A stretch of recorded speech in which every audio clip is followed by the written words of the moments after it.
Muy buenas, ¿qué tal? Soy Antón Ruanova, deportista y parte de la familia de Artio, y estamos aquí en nuestro sexto live que estamos haciendo con distintos personajes en torno a los 4 pilares fundamentales de la salud, como son la nutrición, el descanso, la mentalidad y el ejercicio físico.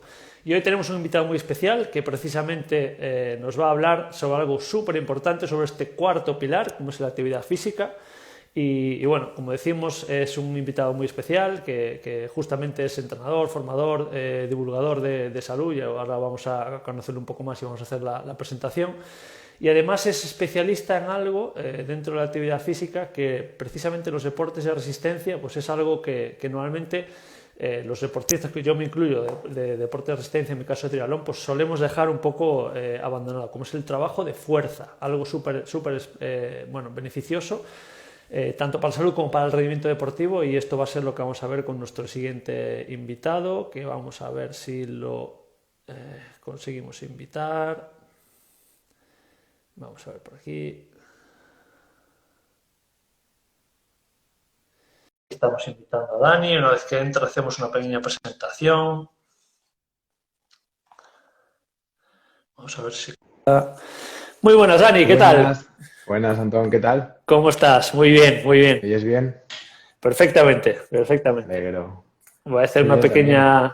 una pequeña introducción. Y como decíamos, Dani nos va a hablar sobre uno de estos 4 pilares fundamentales para la salud, como es en este caso la actividad física. En su caso es un especialista en entrenamiento de fuerza y bueno, pues simplemente Daniel Blanco, deciros que es licenciado en Ciencias de Actividad Física y el Deporte por la Universidad Politécnica de Madrid. Además es Precore Master Coach, formador. Tiene además el máster de entrenadores emprendedores digitales de Train to Go, que además tuvimos el placer de hacer juntos y fue donde nos conocimos. Ahí fuimos juntos, sí. Eh, Tiene 10 años de atleta de competición y más tarde especializado en deportes de resistencia, precisamente, tanto media maratón, maratón e incluso medio Ironman como triatleta. Además es el CEO de live4run.com y coautor, pues si fuera poco, coautor del libro Cómo bajar de 3 horas, 3 horas 30 y 4 horas en maratón. Y nada, pues resumiendo mucho, es entrenador y formador especializado en fuerza para deportes de resistencia, algo que bueno, tenía muchas ganas de tratar. Muchos de los seguidores de Artio pues, son deportistas de fondo, ¿no? Pues, ciclistas, triatletas, corredores, y creo que hoy va a ser un tema que les va a ayudar un montón. Así que lo primero, Dani, muchísimas gracias por estar con nosotros. Gracias a vosotros. Estoy encantadísimo de estar aquí. Me encanta poder tener una charla contigo y si encima es algo que ayuda a que pueda aportar algo de información a vuestros seguidores, bueno, en fin, a gente de nuestra comunidad, a compañeros, a deportistas, a aficionados al deporte en general, pues muchísimo mejor. Y más desde el sello de Artio, bueno, que es un producto que me encanta, que consumo, que recomiendo también a clientes. Así que el divulgar juntos a través de este canal, encantadísimo. Muchas gracias, Dani. Empezamos porque bueno, nuestra idea es hacer algo también que no sea bueno, muy largo en el tiempo, para que la gente lo pueda consumir también, tanto aquí en directo como luego en nuestro canal de YouTube. Primero, y ya yendo a tope, ¿por qué es importante el trabajo de fuerza en deportes de resistencia? Bueno, pues principalmente, a grosso modo, si tuviera que decantarme por un beneficio o una ventaja de entrenamiento de fuerza en deportes de resistencia, principalmente me iría hacia lo que es la eficiencia energética, es decir, a ser capaces de poder ahorrar un poco más en ese esfuerzo que hacemos habitualmente en nuestra disciplina deportiva de resistencia, ya sea bici, carrera o natación, o cualquier otro deporte de resistencia. Me decantaría por precisamente esa capacidad que tiene ese entrenamiento de fuerza para poder hacer que ese mismo esfuerzo, yendo a la misma velocidad, yendo al mismo ritmo habitual al que llevo a cabo una competición o una distancia determinada, pero ahorrando un poquito más de energía. Esto no, evidentemente, no nos podemos hacer la idea de que no se produce automáticamente después de un entrenamiento de fuerza, sino que es un efecto que se da a medio y largo plazo, ¿vale? Pero principalmente esta sería, digamos, el beneficio que estaría englobado dentro de lo que llamamos eficiencia energética, que a efectos de carrera sería economía de carrera, a efectos de bici sería economía de pedaleo. Entonces, al final esa eficiencia es lo que más demostración tiene en la literatura científica en relación a beneficios del trabajo de fuerza. Pero sin duda hay más. ¿Te cuento alguno más, Antón? Por ¿Te pilla supuesto, bien? ¿Tienes por tiempo? supuesto. La eficiencia Bueno, nos ha quedado muy clara y si creo que, tuviéramos que bueno, ir un escalón por abajo, o sea, lo siguiente en orden de importancia, por así decirlo, pues sin duda sería el tema preventivo a nivel de lesiones. ¿Por qué tiene tanta importancia esto? Pues básicamente porque no lo podemos desligar del rendimiento.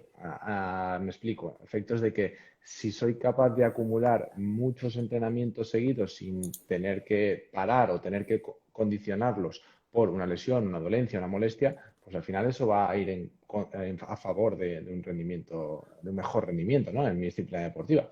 Eso por un lado. Y luego por otro lado, que evidentemente, tanto a nivel de alejar esas lesiones para que no me puedan causar un mal en mi entrenamiento o en mi competición, también está el hecho de poder hacer lo posible para intentar que una vez que yo ya estoy en un proceso, vamos a decir, encaminado a un proceso lesional o que pueda haber una tendencia a que aparezca una lesión determinada, también la fuerza tiene un papel importante a la hora de, bueno, corregir, compensar, ¿vale? Pero sobre todo la vamos a englobar dentro del aspecto preventivo. Más cositas que podemos sacar de ventajoso de este entrenamiento de fuerza, el entrenamiento de fuerza propiamente dicho y bien ejecutado, pues retraso de la fatiga, ¿vale? O sea, sería tanto a nivel de poder acompañarlo o reflejarlo en esa economía de carrera o en esa eficiencia energética, también a nivel de lo que siente el propio deportista, a nivel de percepción del esfuerzo, también es palpable y también está demostrado.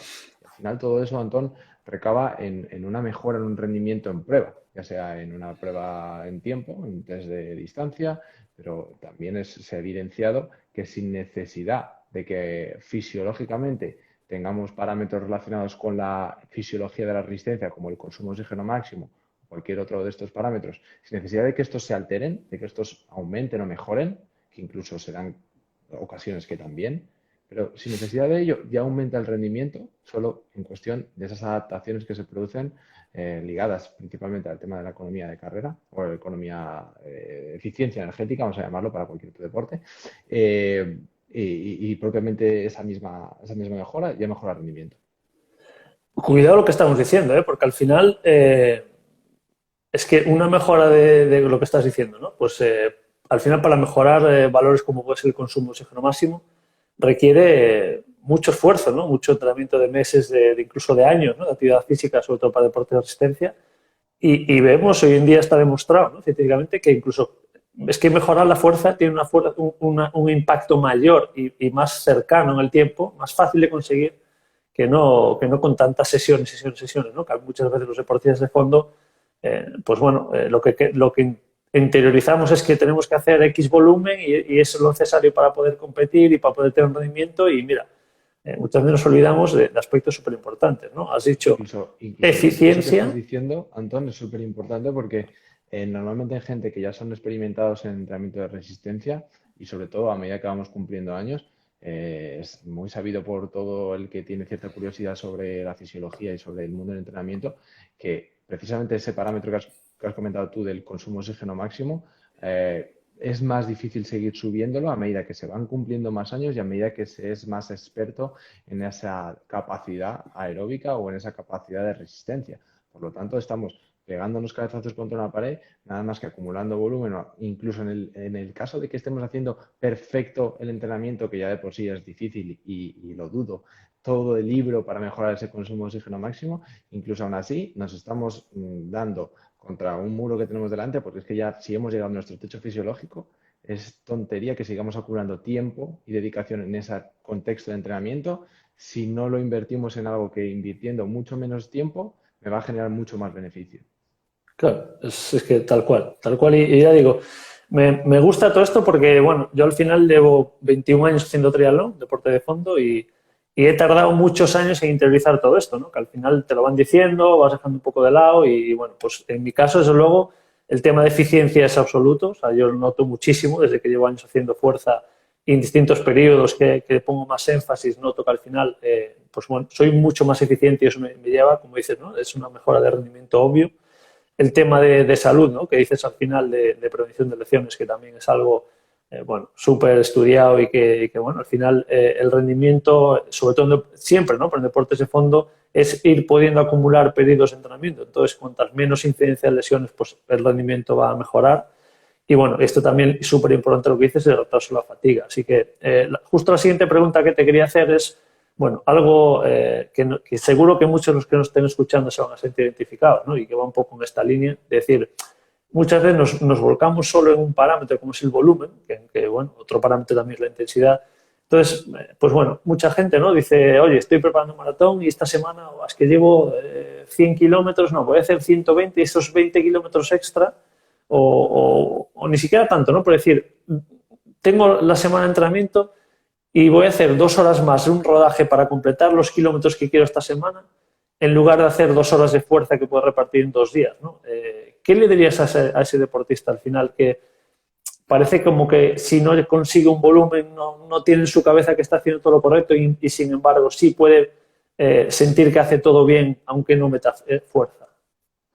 Pues lo importante en esto al final es sacar conclusiones en base a la propia experiencia, que no significa que todo lo basemos en la experiencia, porque para algo está también la ciencia que nos dice un poco teóricamente cómo tienen que ser las recomendaciones. Pero aún con esas personas que, digamos, tienen más dificultad para acceder, bien sea por interés o por X motivo, a lo que realmente está evidenciado y fundamentado desde el punto de vista científico, que les invitaría simplemente a pensar, a analizar cómo está siendo su progresión hasta ese momento haciendo lo que están haciendo. Es decir, hasta qué punto puedes demostrar con tu propia experiencia que añadiendo esos kilómetros X que te falta para completar tu plan teórico semanal, realmente es cómo te funcionan bien las cosas. Plantéatelo, es decir, simplemente cuestiónate si eso te ha llevado siempre al éxito o te ha generado algún problema. Porque si haces acopio de ese análisis, probablemente encuentres buscando que en muchos momentos hayas encontrado un problema de lesión que pueda estar derivado a una incorrecta adaptación a una recuperación, es decir, a cómo eres capaz de asimilar toda esa cantidad de volumen de entrenamiento que estás metiendo. Y sin embargo, no estás haciendo nada por hacerlo distinto de cara a encontrar otro resultado. Y con hacer algo distinto, digo, puede ser reducir ese volumen, puede ser descansar mejor o puede ser meter ese trabajo de fuerza que nunca has realmente hecho o que no has hecho bien. Que no cumples los parámetros adecuados o no te acercas a la metodología adecuada para llevar esto a cabo. Que ojo, que cuando hablo de metodología tampoco estoy diciendo algo, o si quieres damos algunas pautas, tampoco estoy diciendo algo que tenga que ser súper complejo, ¿no?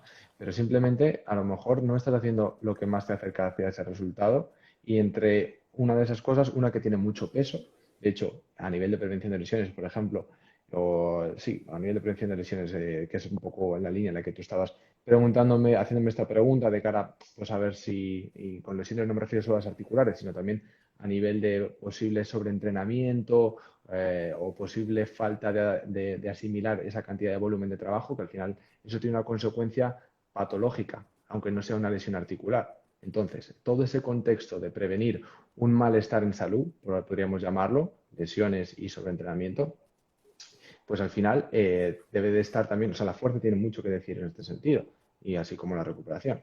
Así que yo invitaría a eso, a que hagan análisis de realmente ver si les está llevando a buen camino solamente el tocar la variable de acumular, acumular, acumular, ¿vale? Ya sea en volumen o sea en intensidad. Genial. Además, yo concuerdo absolutamente con lo que acabas de decir, ¿no? De pararnos y valorar, verificar por uno mismo hasta dónde nos está llevando el camino que estamos llevando, ¿no? Y esto es lo bueno y es lo bonito, ¿no? Que uno se puede apoyar en la ciencia, se puede apoyar en la experiencia y al final, con todo eso, puede valorarlo, pararse y pensarlo, ¿no? Yo siempre lo mismo también digo en la nutrición. Al final es súper importante que por mucho que las teorías puedan ser X o a tus amigos le funcione Y, al final luego cada uno es un sujeto que tiene que valorarse por sí mismo. Así que nada, súper interesante lo que Y es dices. curioso, Antón, que precisamente esas personas que son más hostiles a ese trabajo de fuerza, principalmente por desconocimiento o porque muchas veces somos más reacios a salir de esa zona de confort en la que nos hemos metido directamente a hacer las cosas como las solemos hacer, y esto yo lo hablo con deportistas y realmente me confirman y me demuestran que es así, que es Total, simplemente total. por por sus propios hábitos y por sus Sí. propias manías, ¿no? Entonces,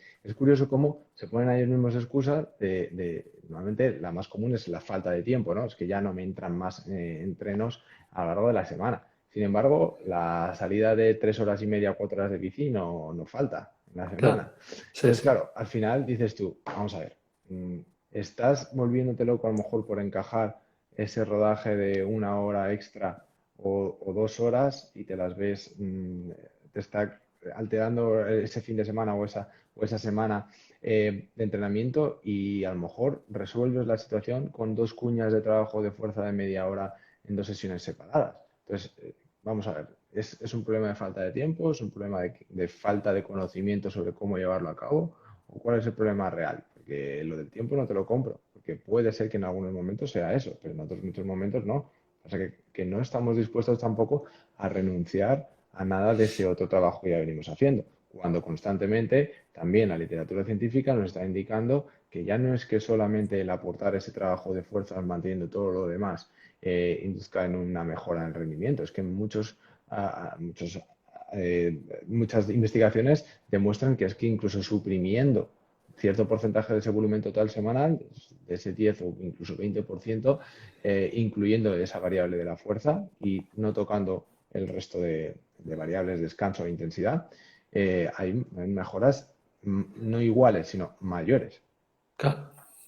Brutal, brutal. Bueno, entonces, una vez que nos queda bastante claro, la verdad, la importancia que tiene el trabajo de fuerza, el deporte de resistencia, te quería preguntar, ¿qué errores suele cometer un deportista de resistencia cuando entrena la fuerza? Bueno, Y ahí vas a decir muchos en los que me voy a identificar totalmente. teniendo en cuenta que ya se haya partido de que el deportista ya está entrenando la fuerza, porque los primeros errores vendrían por lo que acabamos de decir, precisamente el no hacer ese trabajo de fuerza y poner esas excusas como lo de la falta de tiempo que te he dicho, o directamente decir, no, es que yo ya entreno cuestas, que suele ser también otra muy, esa jugada también me la sé yo. No, es que yo ya hago cuestas. Bueno, sí, también te tomarás tu café por la mañana, que tendrá que ver. Claro. Entonces, bueno, yendo al tema de que ya esté el deportista entrenando cargas, errores más comunes, pues desde el punto de vista de no acceder a una intensidad adecuada, una intensidad suficiente, que este también es uno de los más comunes, el confundir o el asociar de manera directa, mal asociado, ese trabajo de fuerza con cargas altas o cargas pesadas a directamente un resultado que tenga que ver con generar ganancias en masa muscular o en ganancias en peso. Eso es una asociación que es difícil de romper, que está bastante incrustada y que para nada es cierta, ¿no? No voy a entrar mucho en este tema, pero desde luego si cuidamos ciertos factores que tienen que ver con principalmente cuánto de fatiga acumulo en ese entrenamiento o cuánto me quedo cerca del fallo muscular famoso, pues puedo jugar con acceder a cargas pesadas sin necesidad de tener un resultado que tenga que ver con aumentar mi peso, porque no estoy llegando a ese punto de fatiga tan elevado como para desarrollar una hipertrofia muscular, que se llama ese aumento de masa muscular. Entonces, un error común es el que te digo, el de no acumular, no hacer un trabajo llegando a unas cargas no suficientemente altas. Otro que tiene que ver es con el no saber... Y perdona que te Sí, interrumpa un segundo, porque justo con esto que dijiste al principio, a mí me suele pasar bastante, ¿no? Que me encuentro sobre todo muchas mujeres, ¿no? Que te dicen, no, es que yo no hago fuerza porque me va a poner muy fuerte y se me pone cuerpo, bueno, de hombre, ¿no? Algunas personas pueden decir, porque identifican músculo con hombre cuando no tiene por qué ser así. Y claro, yo siempre les digo, mira, yo llevo 10 años yendo al gimnasio 2 días a la semana y mira cómo estoy. O sea, ya me gustaría a mí que sea como dices tú, que vas 2 días y te pones como, ¿sabes? efectivamente, así es, son esas creencias que no están bien infundadas, ¿no? Que están bien justificadas. Primero porque encima, si estamos hablando de un contexto de un deportista de resistencia, todavía es más ciencia ficción el pensar esa asociación, porque es que estamos dentro de un entorno hormonal, de unas adaptaciones que se generan por ese gran volumen de trabajo de resistencia que hacemos, que no precisamente favorece el generar masa muscular, todo lo contrario, que de hecho nos da unas adaptaciones contrarias, ¿no? Y luego además, pues que evidentemente no le vamos a dedicar ni un volumen de trabajo de fuerza que iguale ese volumen de trabajo de resistencia que hacemos, ni que tampoco se pueda igualar al que puede hacer un fisioculturista, por ejemplo. Estamos hablando de un volumen completamente distinto, pero incluso también una metodología completamente distinta. Ya te digo, que no por acercarse en momentos determinados a cargas altas significa que eso lo voy a asociar a ese tipo de deportistas, ¿no? Porque es que lo que te digo, ni voy a llevar a cabo ejercicios que tengan que ver únicamente con generar masa muscular. Algunos sí, porque desarrollan la fuerza, son globales y sí, pero otros van a estar, sobre todo en periodos más específicos, más cerca de un contexto específico de mi deporte. No tiene que ver con un ejercicio de fuerza tradicional. En momentos sí, como digo, pero en otros no. Luego, como te digo, también el tema de cuánto cerca me quedo, cuán cerca me quedo de ese fallo muscular. Muy importante, es decir, cuánta fatiga acumulo, cuánto volumen por grupo muscular. Nosotros no nos guiamos tanto por grupos musculares, sino acumulamos volumen a la hora de hablar de fuerza por movimientos, ¿vale? Y luego también otro factor importante también es, bueno, la recuperación que voy a adoptar entre series y entre las propias sesiones de fuerza, la densidad de trabajo semanal, ese trabajo de fuerza, y uno muy importante, Antón, la velocidad de ejecución. Este es súper importante porque sí que es un aspecto que hay algunos principios que son muy inamovibles dentro del trabajo de fuerza para deportes de resistencia y en general también para toda la preparación deportiva. Es decir, cuando buscamos un entrenamiento de fuerza que se aplique a un rendimiento deportivo, ya sea en desplazamiento, lo que sea, pues vamos siempre a tener que, de alguna manera, irnos a un gesto que se asemeje al gesto técnico y sobre todo no solamente en plasticidad, en el propio gesto, en el movimiento, sino también en la velocidad a la que muevo esas cargas, a la que aplico esa fuerza. Y esto es algo que fuera de este contexto deportivo, a nivel de estos deportes de resistencia que estamos hablando, pues no se aplica. Por ejemplo, en el deporte, como te he dicho antes, ¿no? Que es el que con el que se compara esa gente a la hora de tener ese miedo a ganar peso, el fisiculturismo, ¿no? O el powerlifting. Pues es que no tiene nada que ver en ese sentido, ¿no? Claro. Luego alguno más que te podría decir, por ejemplo, pues el dejar solamente la fuerza para momentos contados de la temporada, que normalmente esto se hacía mucho antes, ya afortunadamente cada vez menos, pero es un error que todavía sigue estando muy palpable en gente que lleva a cabo métodos muy tradicionales y en ciclismo, por ejemplo, es un deporte que son muy dados a ello también por su calendario competitivo, cuando acumulan vueltas por etapas o cuando acumulan periodos de competición con grandes citas competitivas muy seguidas o de varias etapas, directamente es que ahí la fuerza no es que no la toquen ahí, es que llevan sin tocarla para ese momento 2 meses antes tampoco, por ese miedo a no saber si la voy a poder usar bien o no. Y realmente cada vez está más evidenciado de que no, es que la fuerza no tiene que haber, no se tiene que usar solo en pretemporada, en periodo preparatorio, se tiene que usar todo el año, no de la misma manera, pero sí todo el año, claro que sí. Eso es otro error. Claro, yo de hecho, en mi experiencia personal, a mí siempre me ha gustado, bueno, hace ya bastantes años, por ejemplo, el día después de un entrenamiento duro o incluso después de competir, el día siguiente me encanta hacer fuerza, porque hacer fuerza y con intensidades altas, porque siento que me ayuda un montón a recuperar, por ejemplo, ¿no? Y otra cosa que veía también, que desde que empecé la carrera hasta los últimos años, sí que es verdad que al principio el tema de fuerza se identificaba como pretemporada, prácticamente, unos meses y tal, y yo ya hace muchos años que vi que sus beneficios, desde luego para mí, como evidentemente la ciencia ya lo ha demostrado, pero desde luego yo valoraba que en mí mismo a mí me ayudaba todo el año, ¿no? Intentaba a lo largo de todo el año hacer 2 veces por semana, mínimo una vez por semana, pero es algo que yo evidenciaba bueno, pues que tenía un beneficio obvio, ¿no? En recuperación, en todo. Y quizá por entender un poco a las excusas o ¿no? que estábamos hablando antes de los deportistas de resistencia, yo creo que también el tema de la fuerza, como todo, ¿no? requiere una adaptación, ¿no? Entonces, yo, por ejemplo, pues reconozco que muchos años trabajé primero la fuerza, digamos, de tronco superior con bastante intensidad y me fue fácil, por tanto, pues tener esa asimilación. O sea, yo podía hacer un entrenamiento duro de fuerza hoy, de tren superior, y al día siguiente en la piscina yo me sentía mejor incluso nadando que si no lo hubiera hecho. ¿Qué pasa? Que en el entrenamiento del tren inferior tardé mucho tiempo. Y yo, de hecho, diría que hasta este año no me ha pasado que no, digamos, no llegué a ese umbral. Entonces yo cuando hacía un entrenamiento de fuerza de tren inferior, luego estaba 2 días que me dolían las piernas y me sentía pues corriendo peor o en bici peor, ¿no?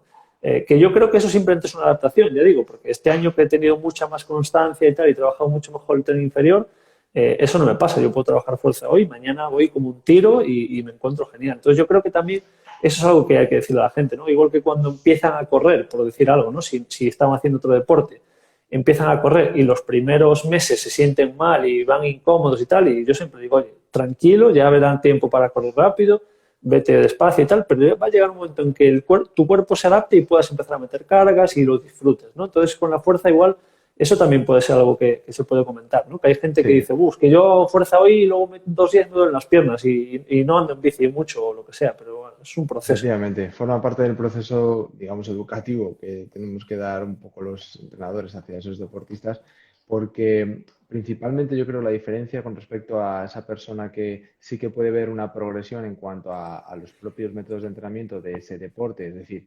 en carrera, por ejemplo, esa persona es más capaz de ver de qué manera progresan las tareas de entrenamiento, incluso bastante rápidamente, especialmente cuando estamos más desentrenados, y es capaz de sentirlo porque, bueno, nota que a la semana anterior o 2 semanas atrás no llegaba a un tiempo determinado a ese ritmo y 2 semanas después llega a ese tiempo determinado a ese mismo ritmo, ¿no? Ve claramente esa progresión, pero no es capaz de sentir tanto, no es capaz de pagar tanto si se ha pasado un día al día siguiente o en el siguiente entrenamiento en ese deporte de resistencia. Primero, porque ya está muy adaptado normalmente, si es un deportista practicante, a ese deporte, con lo cual, al final, aunque tú te pases un poco, pues estamos hablando del mismo contexto, del mismo gesto mecánico y del mismo deporte, ¿no?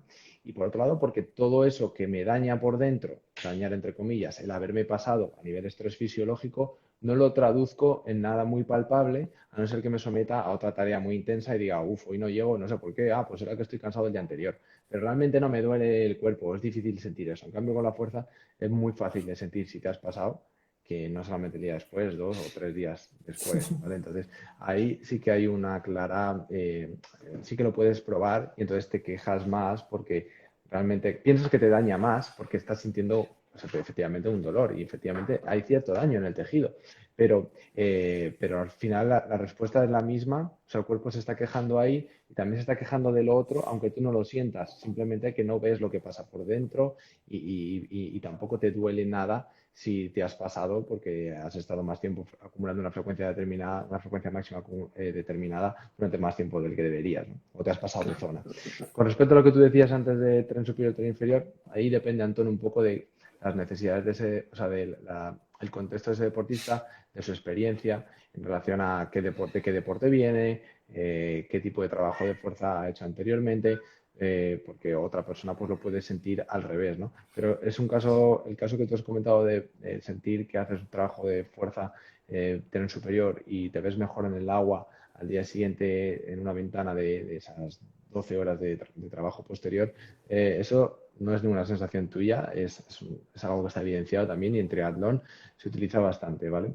Bueno, tiene una explicación fisiológica en relación a una activación neuromuscular y sí es interesante, pero con la fuerza en miembro inferior debería pasar lo mismo. Lo que pasa es que estamos acostumbrados a que sea un contexto de entrenamiento en el de la fuerza que está normalmente sujeto que viene de la herencia de deportes de fuerza como el fisiculturismo, por ejemplo, que es donde ahí se acumuló bastante metodología de entrenamiento a nivel teórico, que se ha luego extrapolado hacia lo que es la preparación deportiva en fuerza hacia otros deportes cuando no tiene nada que ver. Entonces, estamos cogiendo métodos de un deporte que no tiene nada que ver con este deporte y queremos que tenga una consecuencia pues igualmente positiva, ¿no? Es que para ese deporte el trabajo de fuerza tiene que ser distinto. Por lo tanto, si yo hiciera ese trabajo de fuerza propiamente dicho, o sea, bien hecho para ese deporte, al día siguiente o los 2 días después, también sentirías eso creo que rindo más, ¿vale? Que el primer día no, ni la primera semana. Al final todo es un proceso adaptativo,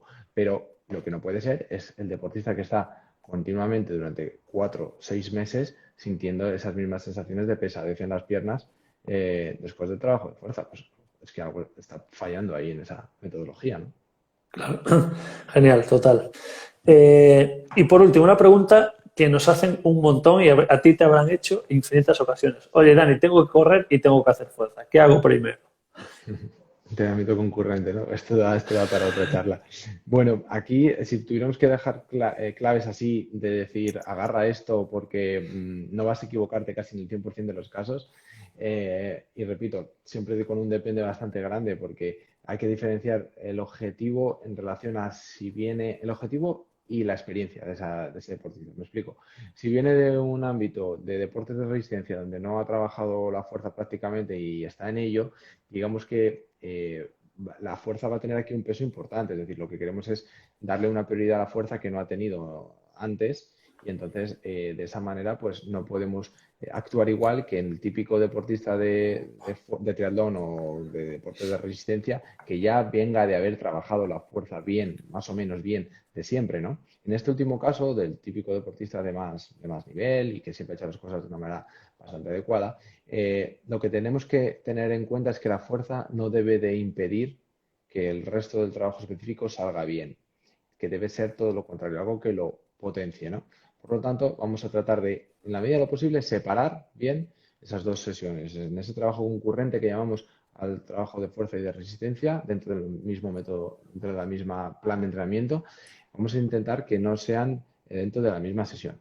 Pero obviamente vemos que hay semanas con mucha densidad, especialmente entre atletas, para encajar todos los segmentos donde perfectamente puede ser que nos toque doblar, ¿no? En una sesión de fuerza y el trabajo específico de resistencia. Vale, pues en ese caso lo que vamos a tratar es de hacer trabajo de resistencia primero y el trabajo de fuerza después. Pero vamos a intentar separarlos mínimo 6 horas, la mayor cantidad de tiempo posible, a ser posible, ¿vale? Además, vamos a tener en cuenta que en ese trabajo de cada una de esas dos capacidades debemos cuidar qué hacer. Por un lado, en el trabajo de fuerza, nos regiremos por los propios métodos de trabajo de fuerza, que algunos ya te los he dicho antes, de qué hay que hacer y qué no hay que hacer más o menos. Desde luego, el trabajo con cargas pesadas sí que se puede meter, pero con las claves que te he dado antes sobre cuánto me quedo haciendo una serie de repeticiones lejos del fallo, ¿no? Y con el tema de la velocidad, las recuperaciones y demás.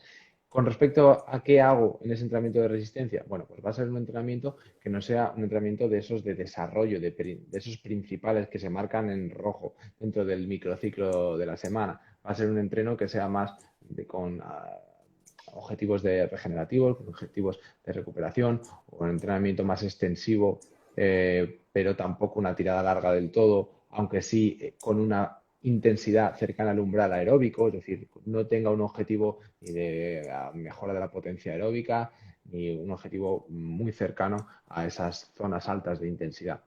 Eso principalmente es lo que más tenemos que cuidar. Y luego en deportes como el triatlón también tiene que ver cómo juego con él en mi cuerpo, tren superior, tren inferior, ¿vale? Porque aquí sí que sería ideal también adecuar que esa disciplina de resistencia que elijo y ese trabajo de fuerza que elijo, pues si puedo jugar con que, ya que en triatlón hay días que va a trabajar más una en mi cuerpo que el otro, pues intentar que en esa fuerza no choquen. En el caso, por ejemplo, de deportes como trail running o deportes de carrera a pie, pues esta división no la podemos hacer porque las piernas, o sea, no hay un entrenamiento de resistencia que sea de tren superior, ¿no? En este caso, con el ciclismo, pues pasaría lo mismo. Pero yo creo que ahí tenemos unas claves importantes que luego también tenemos que equilibrar en ese organigrama semanal, en ese microciclo semanal, asegurando que tampoco de fuerza nos vamos a pasar el número de sesiones, es decir, que no vamos a pasar de 3 sesiones o 2, una tercera que pueda ser un poco más de refuerzo, de recordatorio o con aspectos más de técnica que incluso pueda hacer fuera del gimnasio. Y luego, por otro lado, que tampoco me quede corto y haga una sesión cada 10, 15 días, no tendría sentido, ¿no? Y ahí, pues yo creo que tenemos unas pautas que son interesantes y que son, cuanto menos, las más importantes. Acá hay más, ¿eh? Bastante más sobre el entrenamiento concurrente. Perfecto, Dani, pues nos ha encantado. Bueno, voy a hablar por mí, me ha encantado y yo creo que a la gente le habrá encantado. Y de hecho, mira, como nos quedarían muy seguro muchas cosas muy interesantes por tocar, pero bueno, nuestra idea de rondar la media hora, aunque nos hemos pasado un poquito ya, lo quiero dejar por aquí. Pero dinos, por favor, para todos los que quieran saber un poco más, cómo pueden, bueno, tú aparte de toda la experiencia que tienes, eres divulgador también, entonces cuéntanos un poco si quieres la gente cómo te puede contactar, cómo puede ver tus servicios. Bueno, Y pues cualquiera que quiera, que esté interesado en este mundo del entrenamiento de resistencia, y especialmente si quieren conocer algo sobre cómo les puede ayudar la fuerza a rendir más o a todos esos aspectos positivos que hemos hablado que tiene la fuerza aplicado a su deporte, pues me pueden encontrar en esta misma en este mismo canal de Instagram, en esta misma cuenta de Instagram, que es Dani Blanco Trainer. Me pueden encontrar a mí y a mis servicios en la web de www.liftforrun.com, es decir, lift de levantar, como las pesas, el 4 y run de correr.com. Ahí dentro pues tienen acceso a ver un poquito de qué tratan los servicios, cómo ayudo a deportistas de resistencia. Y luego también, pues cualquiera que quiera contactar conmigo personalmente a través de mi email, daniel@liftforrun.com, también lo puedo hacer. Y en mi canal de YouTube también tengo publico periódicamente vídeos que pueden ser interesantes también deportistas que quieran saber un poco qué ejercicios poder hacer para cada cosa, en esas listas del canal de YouTube de Lift for Run, con el mismo nombre de la web. Pues también hay material que pueden utilizar para sus entrenamientos prácticos, y esa es un poco la vía más. Por Facebook también tengo el mismo nombre, Lift for Run, de ese mismo servicio, y ahí tenemos pues todo lo necesario para poder contactar. Perfecto, Daniel, pues muchísimas gracias. Creo que ha sido una charla muy interesante. Yo de primera mano ya le digo a todo el mundo que bueno, pues tengo la suerte de estar trabajando contigo en la fuerza en los últimos 2 meses, yo creo, y la verdad que bueno, el cambio es espectacular. Incluso para una persona que se consideraba que más o menos sabía del tema, bueno, creo que es impresionante lo que me estás aportando. Así que nada, te doy las gracias aquí y animo a todo el mundo que quiera conocer un poco más a que hable contigo, porque de verdad que merece la pena. Así Gracias, que Antón. Muchísimas gracias. nada, Y muchísimas gracias. yo también espero que eso te esté ayudando y te dé reporte en mejoras en todos los aspectos. Y oye, cuando sea así, pues compártelo, ya que estás ahí viviéndolo en primera persona, esas experiencias que te puedan estar sucediendo por ese entrenamiento. Pues oye, encantado, y cualquier duda que vayas teniendo en ese sentido, y que puedan ser compartidas también con otras personas, pues de que siguen a Arti o te siguen a ti mismo, y que queráis que yo también pues os eche un cable a la hora de resolverlas, pues ahí estaremos. Perfecto, Daniel, pues muchísimas gracias. Un abrazo muy grande y gracias. Gracias a ti, Antón. Un abrazo. Un saludo.